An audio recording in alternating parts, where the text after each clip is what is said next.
Welcome back to the channel, guys. Another clever way that we can determine the size of the map on a surface is by using the material editor within the bitmap node, or really in most of the map nodes. We have an option called real world map size, and that will give you ability to just enter the size of the map placement directly in the material editor. Let's look at that. Now go into the material editor, use the M key, and here's your bitmap node, and double click on that, and you will see that there is a switch here that says the real world scale, and if that isn't enabled, then you can control the size of this map on the surface using those values here. Let's say I want to be 20 feet. I can type in 20 and press the tab key, and type in 20, press enter. Now notice, by the way, just due to kind of quick in the program, it's displaying 19 feet and 12 inches. Well, of course 12 inches is a foot,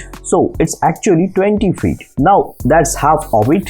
We have got real world scale enabled here, but we also want to enable it on the object. If you have got just standard primitives, then real world map size is a parameter of the parameter. If it's not a primitive, this one is extruded line, then we can apply that real world scale using the UVW map modifier. Select that floor. In the previous video we added UVW map modifier, and then in here all we have to do is just enable real world map size. Let's turn that on, and now it's drawing the size from this parameter here, and that's helpful especially if you have got lots of objects that have the same map applied, because you can control them all from this one parameter here within the bitmap coordinate rollout. And I could say, okay, I want you to be the 40 feet by 40 feet or whatever.